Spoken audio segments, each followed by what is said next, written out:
alerting them, but they figured the dog was still smelling the 2 pounds. So they cleared the area and got back to the States, where he was stationed at NAS Lemoore, California. Then he said he sold the remaining 48 pounds for $1,800 a pound, and he said that's $86,000 for a return investment. Then he said, I got out the Navy in 1975. Then he said, I began to sell the W and the C. Then he said, I was getting 100-pound. I don't even know what that is. Then he said he was getting 20 kilos of the C from a couple of sources. He said, I was running that to Texas. I guess that was where he was going to take it. He said he paid $12,000 a kilo here and selling them in Texas to his friend for $26,000 a kilo. So he said he made $280,000, and then I did that every month. That's what he said, until he was busted. Then he said he got a 10-year prison term for that. Then he was shooting skyrockets at his mom's house. I don't even know what that is. And one of them went sideways and lodged into a cypress tree, causing it to catch fire, which then started to catch his neighbor's house on fire. Then he said, I got up on the house and put it out, but the police said I was a hazard to the community because of all the house fires had wood shingle roofs. And then he said he was arrested for fire inhabited building because his neighbor and her daughter were in the house. And then he said he got wrongful burning for the cypress tree burning and got charged for possessing and discharging skyrockets. All of these were felonies, and even though it was an accident, I was tried and convicted. That's what he said. And he received a 6-year, 8-month prison term for that. He said he got out and decided he was going to be the best drug dealer in town. Then he said he started cooking the M stuff on the stove for a certain biker group. I was cooking about 10 pounds a week, he said. I made over $1 million in around 8 months. One of his previous girlfriends got busted and made a controlled buy of 9 grams of the M for $100. She took it out to the cops outside, and he tested it and took in Abbott to a judge, and a warrant for search and seizure was approved. They raided his house and caught him with 11 pounds of the M and 9 pounds of the W, 3/4 of an ounce of the C, and 10 grams of the H, about 1,000 narcotics in pills. It's too much stuff he has on here. So then he said they got $300,000 in cash from his safe when they caught him. And last but not least, he had 3 firearms. Then he said he got a 10-year prison term for that. After he got out and was on parole, he got caught with 3... I don't even know what that is, but he was caught again with the M and got 2 years for that. Then he said he got out and gave his, some officers, okay, so they tested him for the H, and yeah, he was guilty. Then he said she came back with the police and raided his apartment, so he got in trouble. They found more of the stuff in his girlfriend's room or something. And they wanted to give him life in prison for that. His brother and his mother talked to the district attorney, and he wound up getting a 10-year term for that tiny piece of H stuff they found. He said he studied law in prison and got an associate's degree for paralegal. He was working in a law firm office, and some super weird bad stuff happened, which caused his fiance to commit suicide. He began using more and more of the H stuff as a result. And then he said he blew through his bank account and was broke. He said he got fired from the law firm for making too many mistakes on legal briefs. And then he said to get money for his addiction, he began to rob banks and rob a bunch of them. Then he said he got busted for the bank robberies. They wanted to give him a 46 years to life at first. Sounds like he keeps going to prison his entire life. That's the kind of life he was living. The attorneys where he was working took the case free of charge. It took 3 years in the county jail to get the sentence down to 15 years.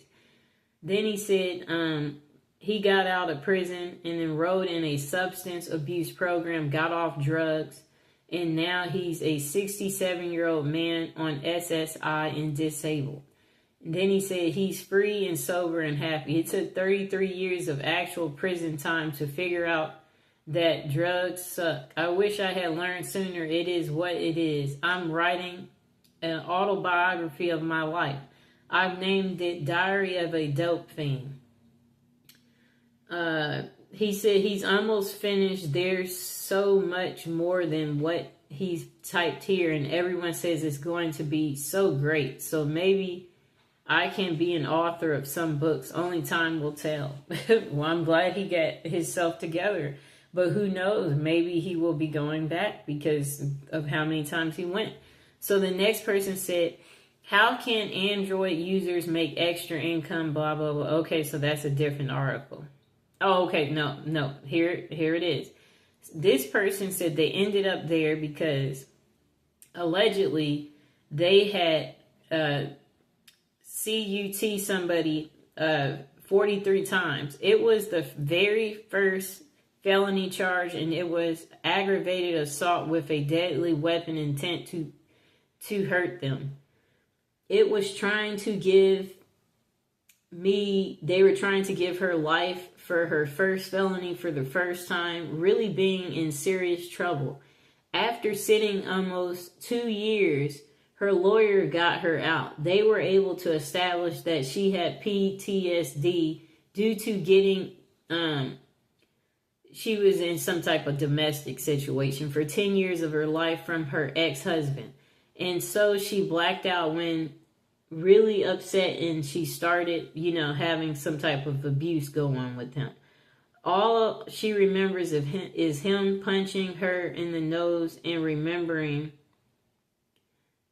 Okay. So, yeah, okay. I'm skimming through this. So she says then she was only 30-something years old, and she said, can you imagine, it's been her life has been in prison, and you're only 30-something. That's a long time to be in prison. Now I'm a good girl. I don't mess with the, whatever that is.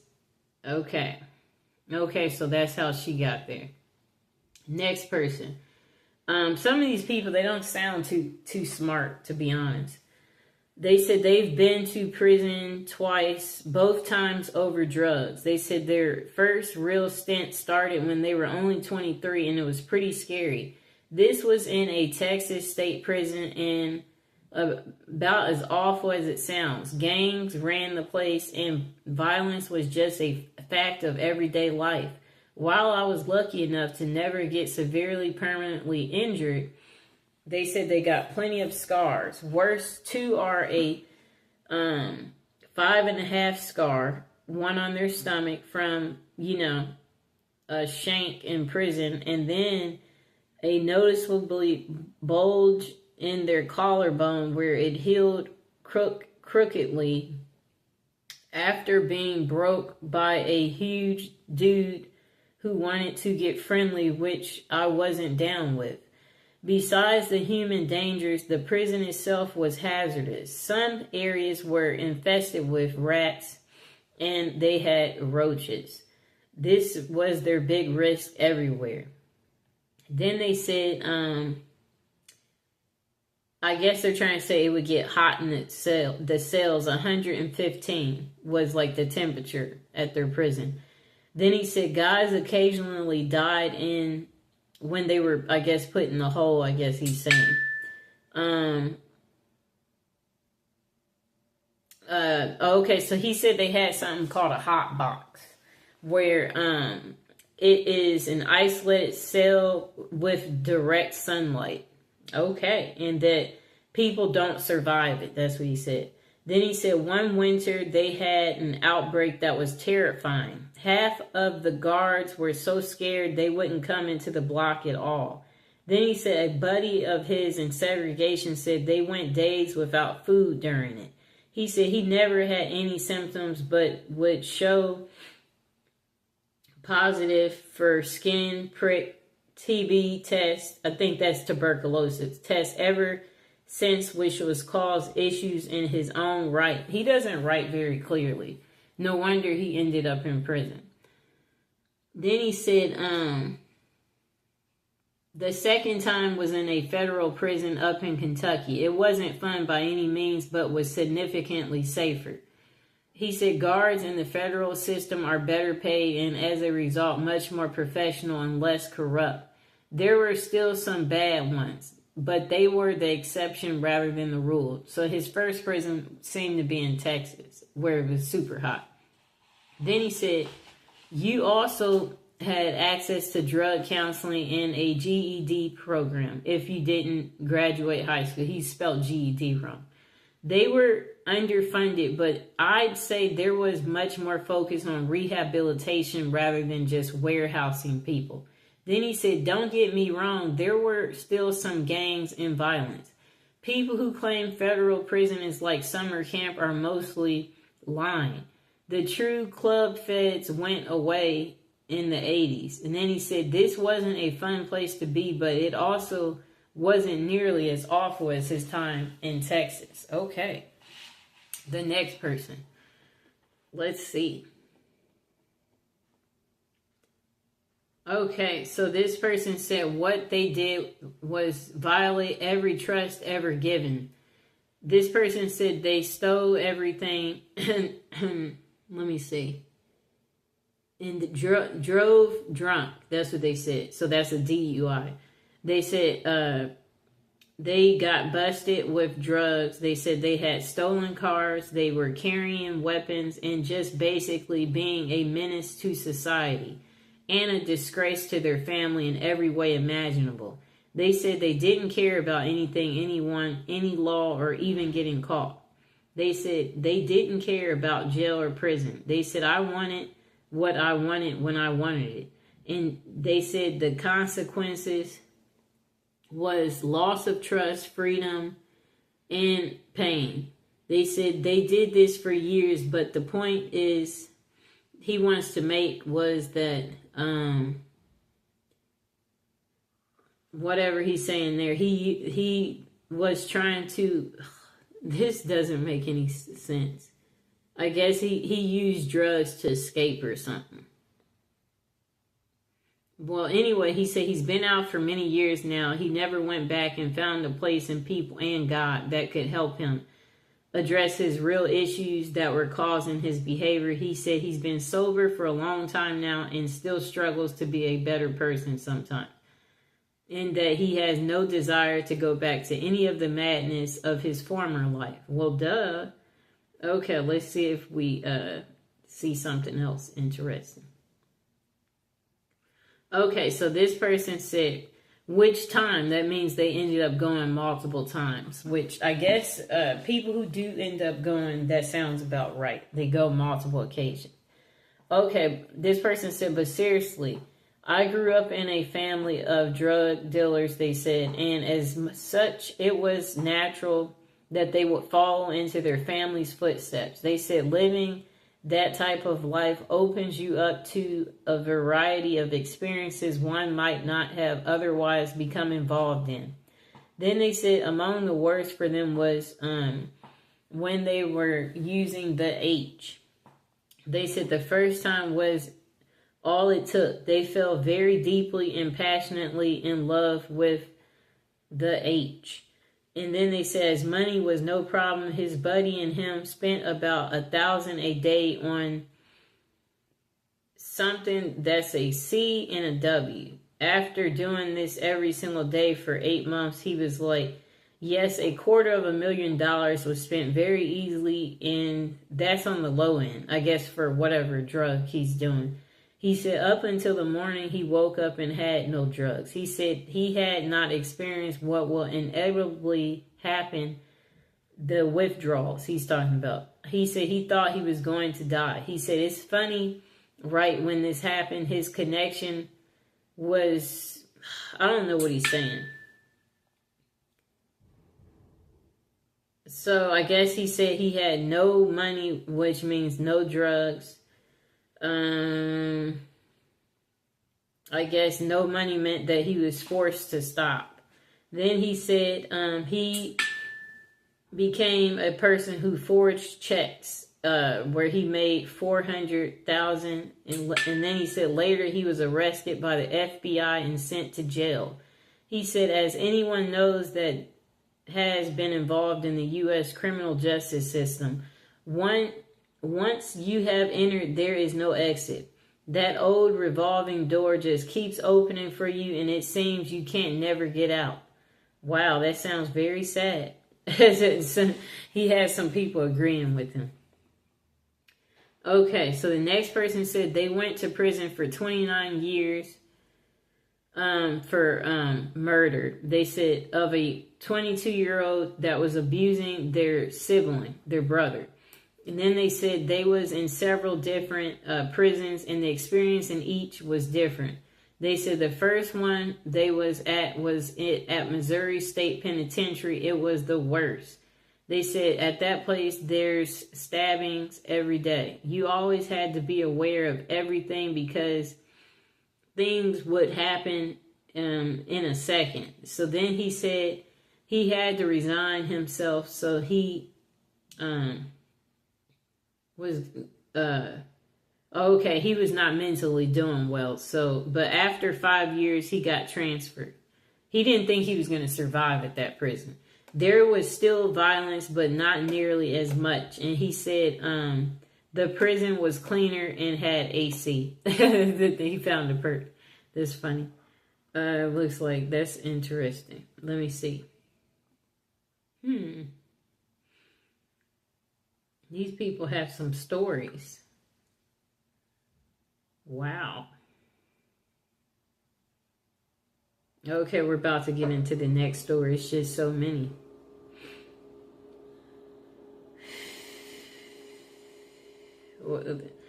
I scrolled down too low. Okay, but it looks like I found some new ones. Okay. What were you in prison for? Okay. This person said they were 9 years old and they took a front end loader because they was tired of walking. They said it was parked outside a shop and was a loader for a logging company. The trooper released him to his uncle. You know what's going to happen now? He got a whooping from his parents or something. Then he said 10 years old that he had taken a motorcycle and went to juvie. He said he did 3 days and walked out still a bad person, he said. He said, I went into foster care where he skipped from home to group homes for 2 years and went home to his mother at the age of 12. He said he had told his case manager, I'll keep running. 12 years old, and he said he broke into a class where he had taken food and got a probation officer. While on probation, he said he burglarized businesses and stole cars and 4-wheelers, trucks, and boats. He said he had taken a truck belonging to the telephone company and paid restitution. Then he said he burglarized a home and had taken their food, money, guns, and anything he thought he needed. It's too many on here. Okay, I'm just... So he said he burglarized 2 businesses too and got caught with 2 loaded firearms, and he was sentenced to 2 years but not to exceed his 19th birthday. He said he was 17 years old and still had 14 months until his 19th birthday. 18 years old, using a soda can. He used that to hurt himself. Okay. So then he was in the hospital. Jesus Christ. Okay, his story is just too much to it. I don't think I can continue to read this because it's just nothing but showing how psychotic the person is. Okay, on to the next story. Why can't these people have simple stories? This person said they're writing this anonymously and they are sure you'll understand. They said they went to prison for ignorance. They said they had operated a computer repair business. One of the computers they were working on had child stuff on it, bad stuff. Then they said they never viewed the stuff. They said they never knew it was there and they still don't know if it was or was not. Then they said his wife's ex-husband was a massive collector of that bad stuff. And it had been a really dirty divorce. They said their house had been burglarized or something. Our cars had been vandalized and her ex had even followed them around town a time or two with a rifle. Okay. So then he said one early morning the FBI entered their home and dragged them out of bed, at gunpoint. They confiscated nearly 30 systems from their home and business and disappeared with them. I don't even know what that is. He said no search warrant was served, no Miranda rights were read, and only identification presented was a business card. And then he said that his wife and him could believe they were actually being visited by the real FBI officers and not a group of imposters. Okay. So then he said he spent 20 months in a tiny county jail, during which time he believed he had a stroke. No medical care was provided. Then he said in prison that he had been stabbed with a pencil after about 2 months at the jail and placed in solitary confinement from that point on, and no medical care was provided. I guess there's privileges in the real world, but not there. Then he said he was forced to accept a plea bargain to prevent his wife from being jailed for the possession of the stuff. Then he said 2 public defenders actually told him to accept the plea bargain or they will go after his wife. Then he said he signed a plea bargain accepting responsibility for possessing a photograph in return for a 3 to 5 year sentence. Ooh. Then after he accepted the plea bargain, he was removed from the county jail to a federal detention center. Then when he finally appeared before the judge, the prosecuting attorney requested he stand before the court and tell where he had gotten the picture before the judge ruled on his sentencing. He said he may have been able to accept responsibility for possessing the photograph convincingly, but he was unable to lie about obtaining it convincingly. His sentence was 120 months. He was shipped and processed to a satellite load after a half a year of he was harassed by guards and inmates and was shipped to a low security prison for his protection. After being, he said, assaulted at the low for being a chomo is what they called it. He said it's a prison term for what he did. He was shipped to a medium security facility. The entire time he was locked up, he was required to speak to staff members who wanted him to accept responsibility for his deed. Many years he spent being mentally assaulted with the goal of forcing him to accept his responsibility for his conviction. There was no appealing his case. One of the clauses in his plea bargain stated he would not say he had been poorly represented. Another clause prevented him from filing an appeal. It is his opinion that the only thing the lawyer represented was his own interest. Now, as a free person, he said he's required to go through group therapy weekly with the intent on getting him to accept responsibility for his crime, even though he has passed 3 separate polygraph examinations to prove his innocence. You may ask, is there justice in America? He can only speak to what he's experienced. Perhaps if he had been guilty, this could be considered justice, perhaps. Okay, what a sad story. He said he dealt with the shame of his conviction by believing he was convicted for being ignorant of how the justice system works, ignorant about how public defenders work, ignorant of too many things that directly affected him. He said he's been shunned by his parents, siblings, and niece and nephews, stepchildren and grandchildren, and his in-laws, and every friend but one. He said he lost his baby sister to cancer and his grandparents to old age. He said his wife, bless her, is here by his side for the remaining by her husband's side. She is shunned too. And then he said, he has a lawyer willing to take his case to the Supreme Court, and she has won a few cases similar to this. Whether he wins or loses, he said he prays every day for simple acceptance from his fellow man/woman. But he said even if he had been guilty, he has paid his dues. Yet due to the nature of his accusation, he still gets treated like dirt.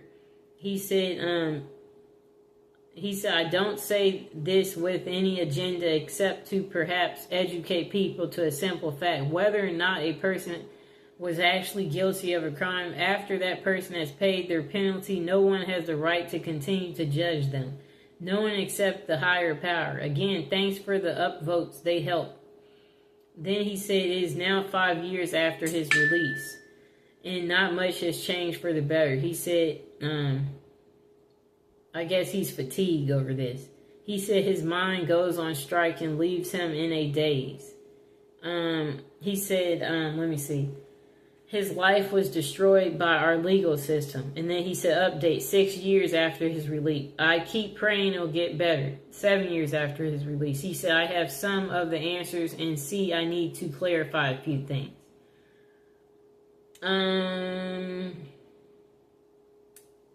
Miranda rights are only read if the suspect will be quoted in court. Warrants may not be presented when served. So much for my TV education. Then he said whether I was the person who obtained the picture or not, he said he was still the person in possession of them. Next thing said things are better. That's what he said. Number 5, to those who have a choice, do not ever accept a public defender. Wow. Then he said 9 years after his release, he has a lawyer now. He said he finally is able to submit a FOIA request. There was a confidential informer in his case. Because of the informer, his case had been sealed. Then he said also because of this informer, the warrant that had been signed and sealed by the magistrate, the warrant was expedited because it was believed he had the ability to destroy the evidence if allowed the chance to do so. He said currently the courts have ruled he no longer has to register as a sex offender list until the courts rule in his case. Okay, so he said he's not on that list no more. Then he said 11.5 years in prison, 5 years on supervised release, 9 years on the list of the bad list. And it appears the courts will now clear his record. Wow, I guess he had tough time. You know, that was a crazy story. This person said they used some type of tool and got someone 43 times. They said it was the very first felony charge, and it was an aggravated assault with considered a deadly weapon, intent to harm them. They were trying to give that lady life for her first felony for the first time, really being in serious trouble. After sitting almost 2 years, her lawyer got her out. They were able to establish that she had PTSD due to getting in a domestic dispute with her ex-husband. Okay. Let me see.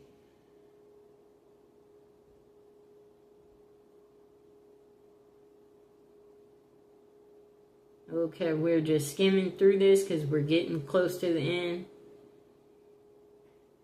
You're not going to believe this, but this person said, but they did all the time for 20 years for delivery of a lousy $10 bag of the H. They said they were sentenced as a career offender in the federal system. You can easily verify everything I'm about to tell you by looking at the federal sentencing guidelines. And then he said, anybody who has been convicted of 2 prior felony drug convictions or 2 prior felony violent convictions or 1 of each as a career offender. Okay. So this person said, okay, yeah, okay. So that's that part. I mean, that story, we'll check it out. But I don't understand what that part is, so maybe we should skip it. Okay. Okay, so another crazy story between a husband and wife. There's a man said he got sentenced to 7 years and 9 months for hurting his new wife with a tool. It all happened so fast. Didn't help. He said he was on drugs. Did 5 to 9. I don't know what that means. Got, I guess, 5 to 9 years or something. Got a bit over 3 months left on parole, and then his sentencing is finally over. He said that's the worst thing he's ever did, but best thing to ever happen to him. Being away from society taught him so much about himself and what's important to him in life. Also was finally being able to kick the gear to the curb. He said it was a bit embarrassing. He just wants to put it out there that what he did was wrong. No justification behind the actions. He's not ashamed of the man he is today, but he does live with regrets and took... Yeah, he's saying to not take people's life, and still he's paying for this, to this day, for the stuff that he's did. He said karma is, a thing, and he's just like, take care of people. His writing's not very clear. Okay.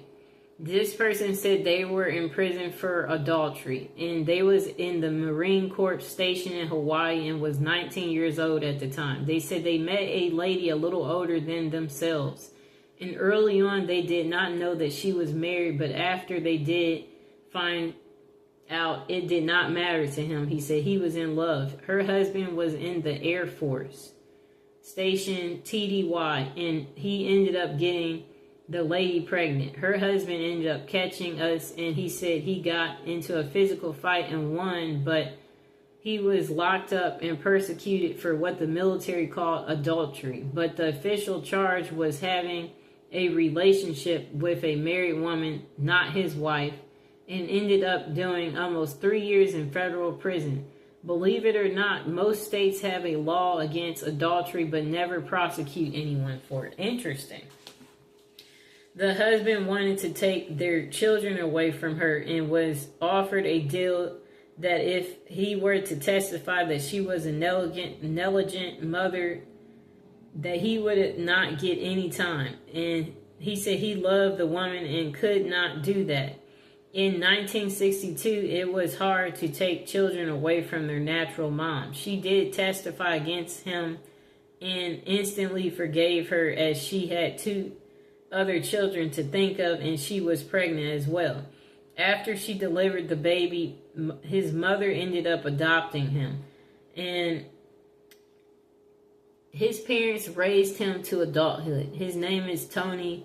Then he said he never saw her ever again, but did end up in touch with her and stayed in touch until her death a few years ago. He said he still loves her. Aww. Okay, so the next story.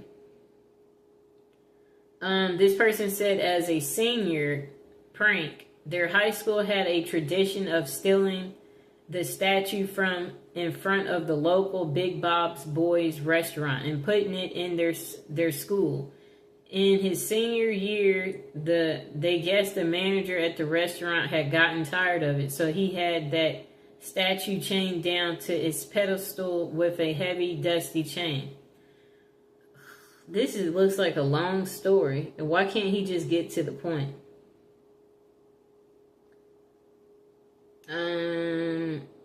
Okay, that story seems to be too long.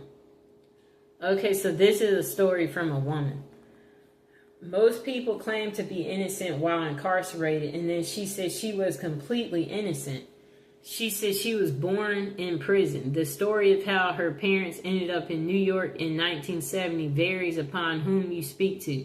Some family members claim that her father was a member of the Weatherman Underground and that he made bad stuff to sell to the Black Panther Party. Others claim their incarceration was due to a fight they had with a landlord in Northern California. Others just claim ignorance. Okay, her story seems too long.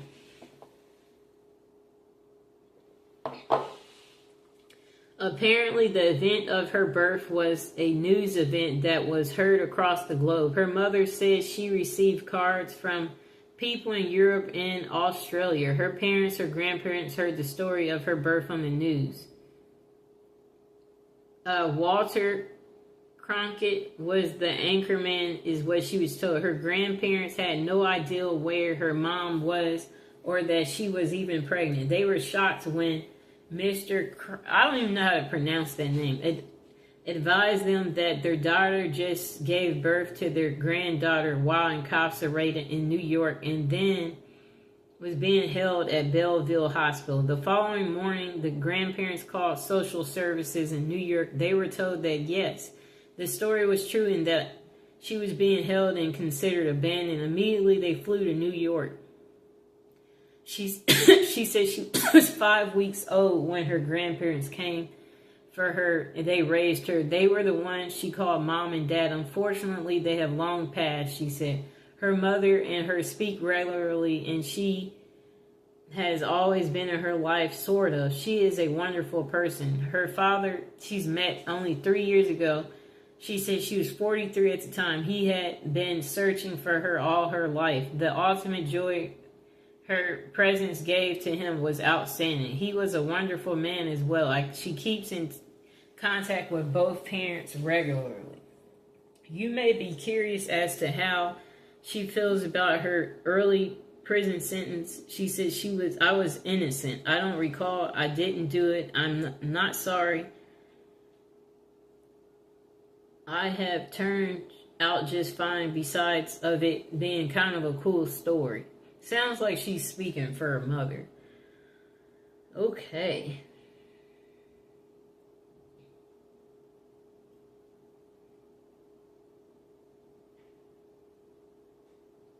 Okay, so that looks like a long story.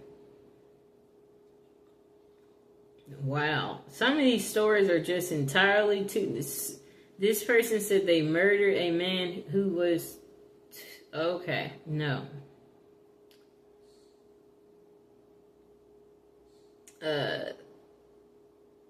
Yeah, some of these stories, they're just too long. This person stole 42 cars. That's how they ended up there. I like how they got to the point. Okay.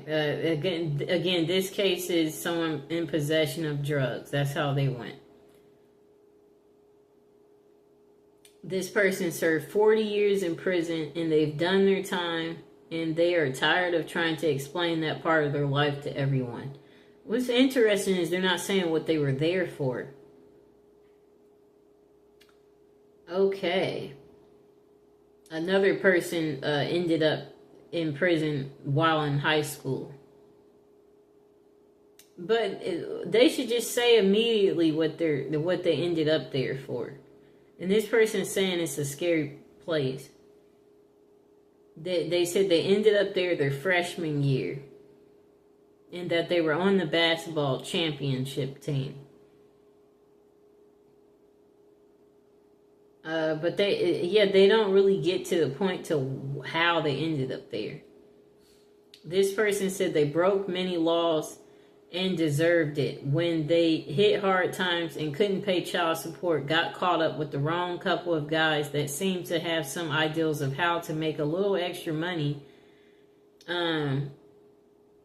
Yeah, I guess he's saying that's what caused him to go to prison. Okay.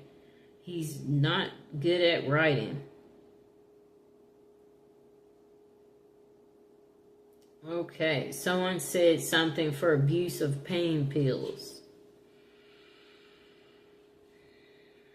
It's how they're writing this that's not making it so great. Okay. This person said they were arrested and convicted of felony and a misdemeanor offense in the state of Pennsylvania and 2 felony counts against the U.S. Yeah, but they're not really saying much more. So he said his actual crimes were robbery and assault of people who had drugs and theft of money and property from regular civilians. And the crimes were against average people. Something he said he'll always regret. And he will carry the guilt with him for the rest of his life. Well, duh. He said he was addicted to breaking the law. Okay.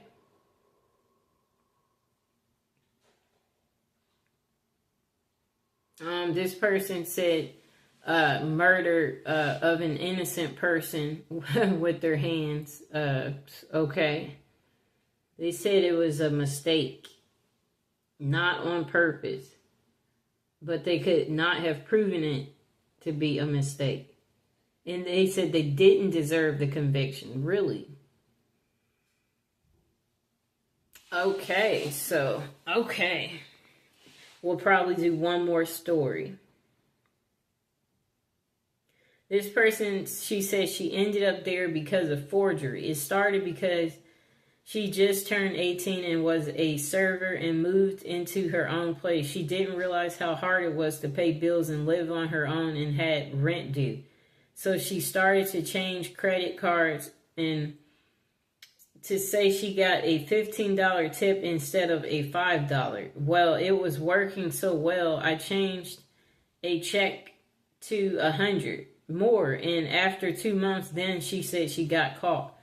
Then while she was waiting to be sentenced for that crime, she got married in Kansas to someone she hardly knew and they wrote checks from his closed out and cashed them on his savings account.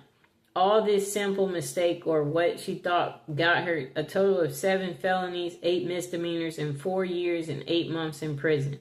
She says she's been out for 15 years with never going back and no new charges. That's the one thing she learned. Okay. This person said,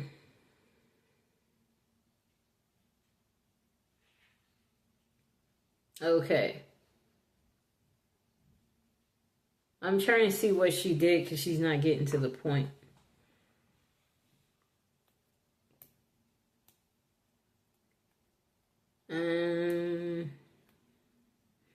Okay, let me see.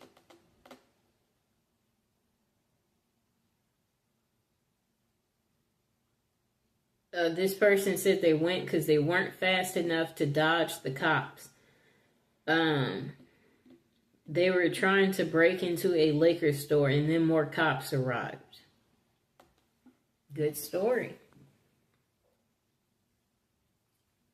Okay, so let's see if we can do one last story and then call it a day.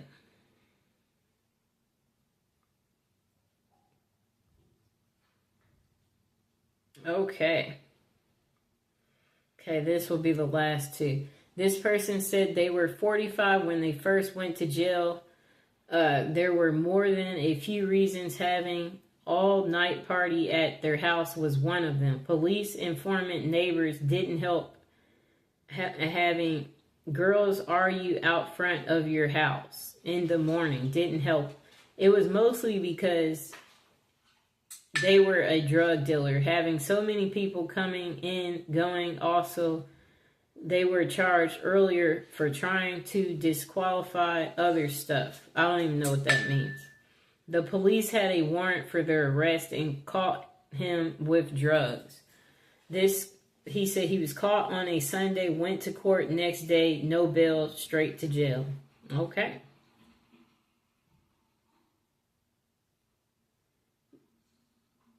Next person said they was given a 28-year sentence for burglary while armed as a repeat offender, of which they served 18 years, 2 months, and 4 days before they was sentenced on parole. They said they feel the need to expand on their answer, so they're adding this.